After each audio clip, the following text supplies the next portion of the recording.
Here is a list of all the 2026 quarterbacks that was invited to the NFL Scouting Combine. Let's talk a little bit about it, y'all. Tennessee, Joey Aguilar. Penn State, Drew Aller. Illinois, Luke Altmaier. Miami, Carson Beck. Kansas, Jalen Daniels. UConn, Joe Fagano. Arkansas, Taylor Green. Georgia Tech, Haynes King. Clemson, Cade Klubnik. Indiana, Fernando Mendoza. Texas Tech, Bryn Morton. LSU, Garrett Nussmeier. Vanderbilt, Diego Pavia. North Dakota State, Cole Payton. Baylor, Sawyer Robertson, and then Alabama, Ty Simpson. Now, I'm going to be real with y'all. I don't see hella of these quarterbacks starting next year for an NFL franchise, right? I think maybe 2 or 3, if that, right? This is not a very strong quarterback class, right? But what these quarterbacks can do at the NFL Combine is they can separate themselves, right? We know the number one is going to likely be Fernando Mendoza, Heisman Trophy winner. This makes the most sense, right?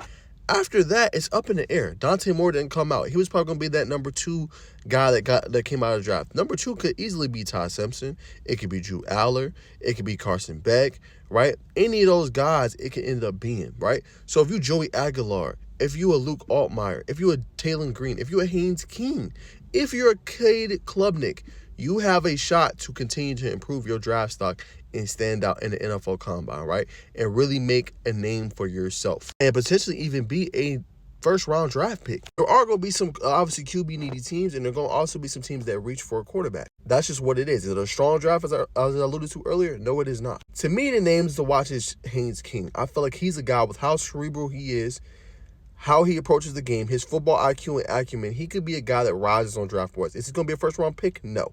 But he could be a earlier round draft pick for NFL franchise and learn the system and learn the game behind others. We've seen that a lot in the NFL. When we think about guys like Jordan Love, he stayed and waited his chance, his opportunity to finally shine.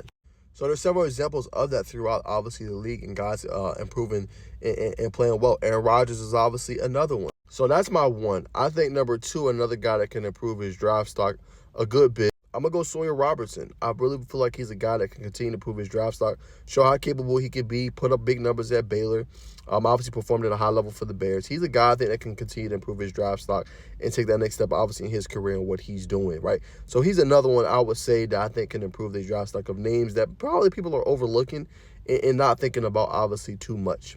And then next, I would say Jalen Daniels, right? Now, he's a guy, obviously, had a pretty decent career at Kansas, up and down a little bit. But he's a guy as well that can continue to take that next step forward, continue to ball out. And if he has a good combine, he could be a guy that rises up draft boards. And my last one is Joey Aguilar, right? We've seen what he was able to do this past year with Tennessee. Likely not going to end up playing with the Vols this next season. He could do a lot for his draft stock, if he balls and plays at a high level, right? Obviously, good arm quarterback, can make plays. You know what I'm saying, put up astronomical numbers. So he has the talent there. It's just all putting it all together where it makes sense in this combine. So those are a couple names to watch, I think, that could rise up the boards besides names that a lot of people don't know about. But this is easily the draft that you want to do that because there's not 7, 8 guys deep like you're like, oh, I got to get him as a quarterback. Oh, I got to get him. There's probably 2, maybe 3 on this list that you're like, okay, viable prospects. Or not viable, but, hey, we want to go get him in the first round. There's not that too many of this one in this draft. Only 2 guys, in my opinion. So if you are a quarterback that's not really known or talked about, perfect time for you to take that next step and show what you can do.